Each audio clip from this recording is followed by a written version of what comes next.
Many of you I've seen before. I just did a video recreation of a Gamescom video I made 3 years ago. Oh, I see a hand. I saw a photo of someone I met who I think was saying, well, I can't come to the TennoCon thing because I have to go to Star Citizen thing. And that was like 4 years ago. There he is. But I think he changed his mind and he came. So we've been here for a while, and it's so great to see. It's so great to see familiar faces and to hear your stories about how long you've been with the game. And so that is kind of the cross to bear that our team has, which is to try to keep it more interesting for you guys. Maybe fix a few bugs along the way, but also try to make it more interesting going forward. And a lot of people have asked me this sort of backhanded question, which is like, so how did you keep going when the game was really crappy? Which was an interesting question, because it really has been quite a journey with you guys to go from 8 warframes in one level, right? And so now we are here on the verge of a few weeks away, not a day or so, but a few weeks away from Fortuna, which is going to be our next massive soon team. The team will appreciate that. Thank you very much. That's our next big expansion. How can I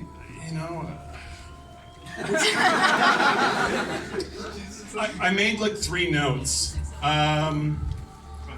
We get questions about the team size, and it's getting close to a few hundred now on dev, and then we have support staff and localization staff for all the languages and all of the players across the world.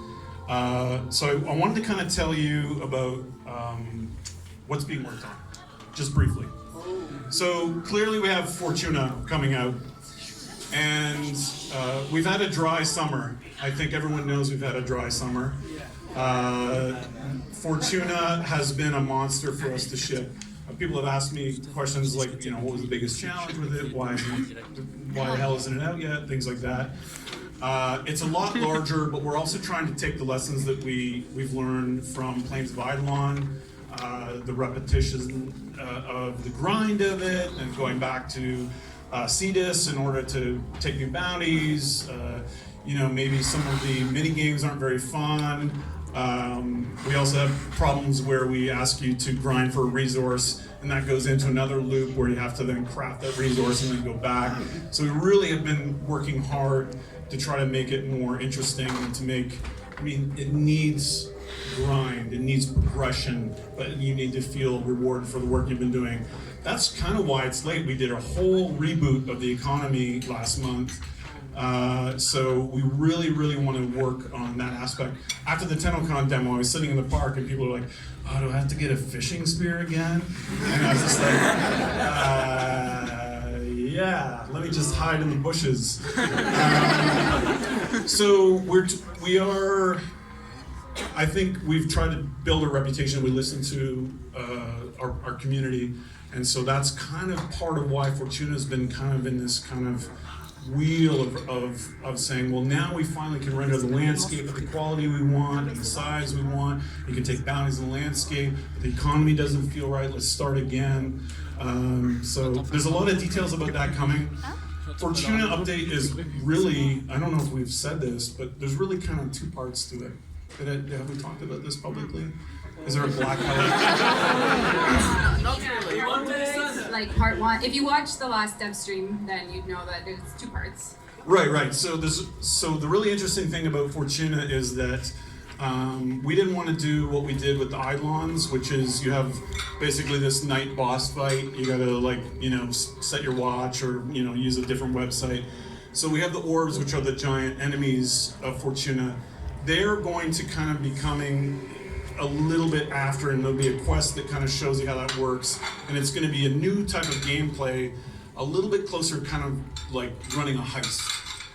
So you have to collect information about how you destroy them, and you have to work with a team to kind of build up how you're going to be able to destroy this thing, who you're going to bribe, who you're going to kidnap, all these sorts of things. So again, we want to try to entertain you guys and keep the game changing. So that's part of why the Fortuna orbs are not going to be like the Eidolons. It's not going to be get the right damage type and go for, you know, the right hit proxy and all that sort of thing.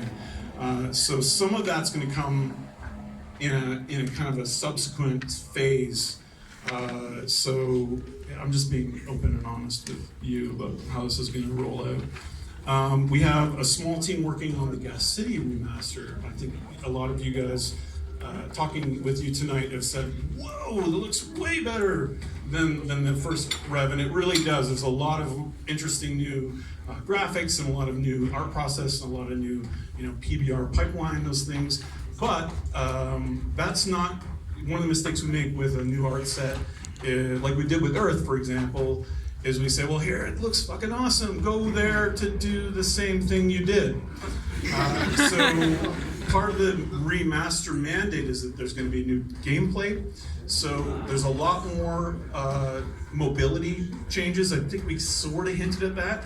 But there's also new enemy types that are coming, which we're calling amalgams. And so the amalgams are this deal that Alan V has made with the devil, which is kind of leading into the new war, if you guys know, following the story. Right. So the idea is that even if you're a veteran, like you guys clearly are, you still want to go there, you still want to find content, there's still things for you to do, rather than just saying, the graphics are way better, but there's no reason to come back. So that's a really big problem that we've been trying to solve with our remasters.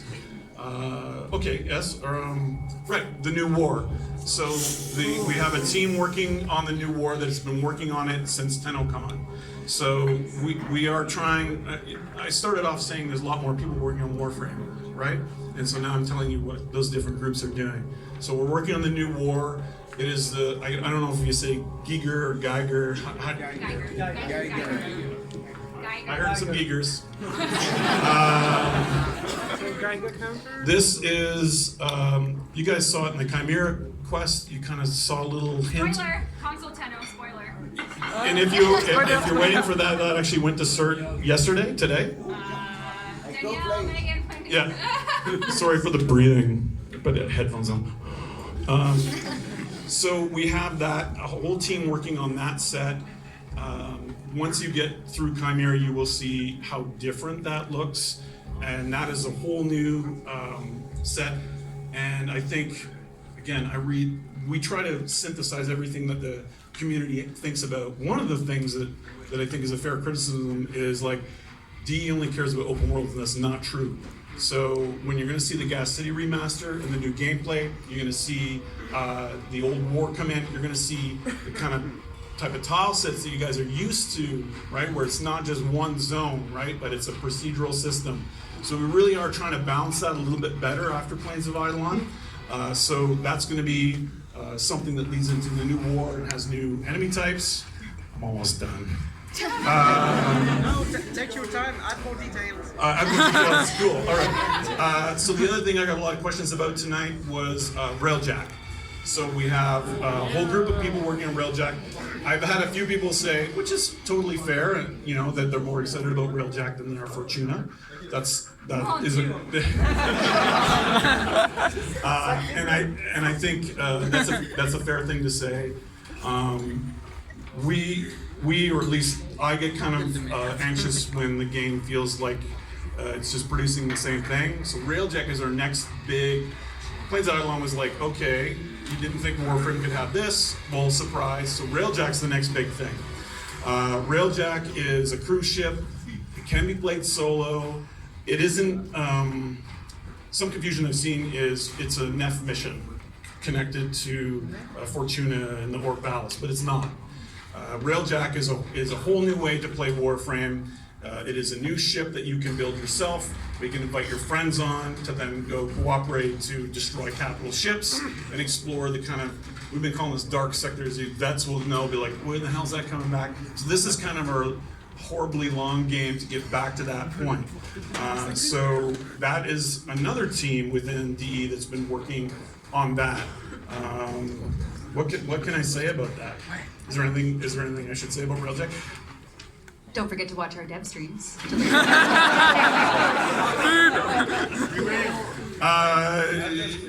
there's a lot to talk about with Railjack. You can imagine all of the Grenier ships and all of the kind of space things that you've seen in the game up to to date have been completely revamped. All the capital ships from all the factions have been completely redone. You saw on TennoVIP how close we got to that capital ship that Neff was on. So you can imagine every faction getting its kind of version of those things. So we're not trying to say, oh, there's like a little special mission on Venus to go fight the capital ship. What we're trying to say is, if you leave the planet, now you get access to kind of this meta chart, this kind of off-the-road kind of idea.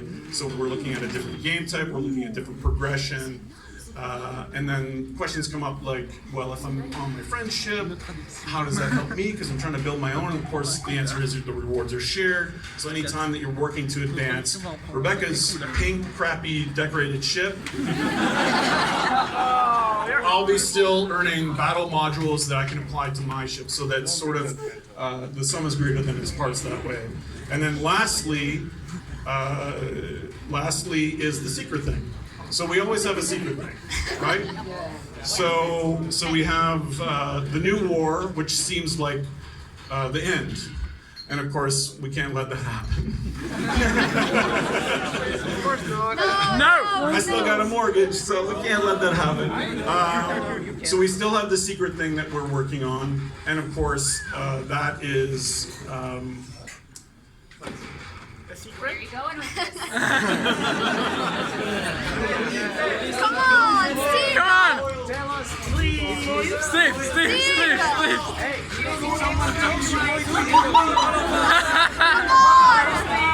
I really can't because I'm sorry.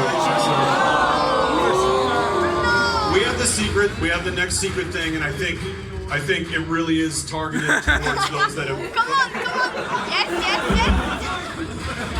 Let me tell you... If you wanted a relationship simulator, it's coming. What? Wait, Right. what? No, you can actually finish now, sorry. I can't believe you gave that part away. All right, we're gonna give out prizes now. So Steve, Closing remarks. Thank you all. There was the other thing that people were saying tonight was, did you think you'd still be here? When the game first came out, it was small, it's been growing, and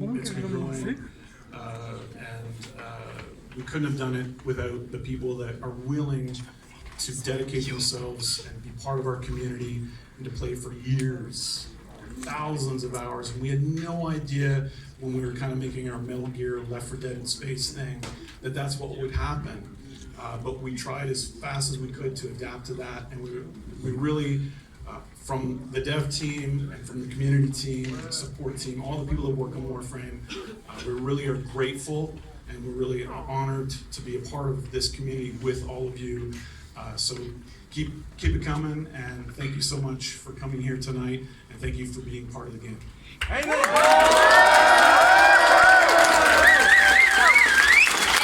I'll do the whole speech en français. So here we go.